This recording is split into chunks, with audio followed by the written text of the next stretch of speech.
धीरेन्द्र शास्त्री, जिन्हें लोग बागेश्वर धाम सरकार के नाम से भी जानते हैं, आज के समय में भारत के सबसे चर्चित आध्यात्मिक व्यक्तियों में से एक हैं। मध्य प्रदेश के छतरपुर जिले में स्थित बागेश्वर धाम में स्वयं पीठाधीश्वर हैं और अपने चमत्कारी दरबार के लिए विश्व भर में प्रसिद्ध हो चुके हैं। धीरेन्द्र शास्त्री को बाबा बागेश्वर कहकर बुलाया जाता है और उनके दरबार में बड़ी संख्या में श्रद्धालु आकर समस्या का समाधान करवाते हैं। 28 साल के धीरेन्द्र शास्त्री के कार्यक्रम में स्वयं राष्ट्रपति और प्रधानमंत्री जी भी जा चुके हैं। कम उम्र में इतनी सफलता का राज आखिर क्या है?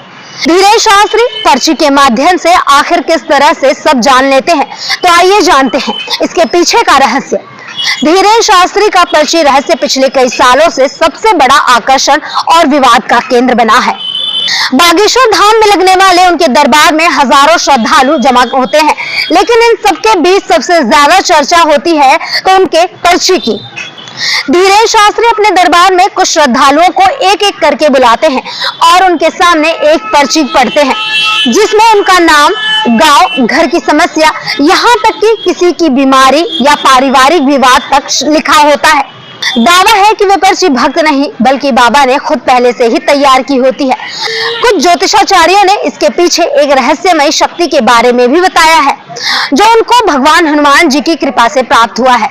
ज्योतिषाचार्यों के अनुसार धीरेन्द्र शास्त्री इस रहस्यमयी शक्ति के माध्यम से हर समस्या का समाधान निकालते हैं और उसका नाम है कर्ण पिशाचिनी। भारतीय तंत्र मंत्र साहित्य में कर्ण पिशाचिनी का वर्णन मिलता है और यह कई विद्याओं में से एक है।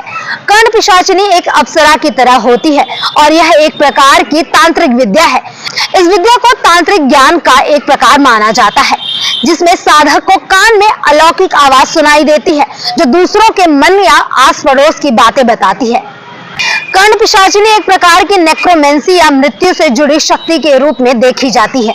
इसके अनुसार साधक के कान में आने वाली आवाज किसी भी सवाल का जवाब तुरंत सुन लेती है, जो केवल उसी को सुनाई देती है। कर्ण पिशाचिनी को सबसे शक्तिशाली और रहस्यमयी शक्ति माना जाता है।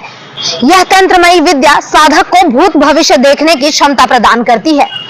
कर्ण पिशाचिनी को एक सुंदर स्त्री के रूप में वर्णित किया गया है, जो साधक के सामने प्रकट होती है। इसकी सिद्धि रति भाव और काम भाव से की जाती है, अर्थात यह सुंदरी देवी साधक के भोग भाव से ही प्रसन्न होती हैं। इस तांत्रिक विद्या को प्राप्त करने के लिए तंत्र साधना की जाती है, जो बेहद खतरनाक हो सकती है। इस साधना में साधक की मृत्यु भी हो सकती है। ज्योतिषाचार्यों के अनुसार धीरेन्द्र शास्त्री ने यह साधना सिद्ध की हुई है और हनुमान जी की कृपा से यह बहुत आसानी से मिल गई है। कर्ण पिशाचिनी कुछ काम नहीं करती, यानी वह कुछ ठीक नहीं करेगी, लेकिन वह सामने वाले के भूत भविष्य के सभी चिट्ठे खोल कर रख देती है। 15 दिनों पहले सुबह आपने क्या खाया था, यह तक वह बता सकती है। साथ ही आपके पितर कौन है, घर का मंदिर कहाँ है, समस्या कहाँ से शुरू हुई है, घर में कब से क्या चल रही है, यह सारी जानकारी देती है। कर्ण पिशाचिनी धीरेन्द्र शास्त्री के कान में सब कुछ बोल देती है और हर सवाल का जवाब दे देती है। सीधे शब्दों में कहा जाए तो धीरेन्द्र शास्त्री को हर सवाल का जवाब कर्ण पिशाचिनी से मिलता है, जिसे केवल वही सुन सकते हैं। फिलहाल के लिए इस वीडियो में इतना ही। मुझे दीजिए इजाजत। नमस्कार।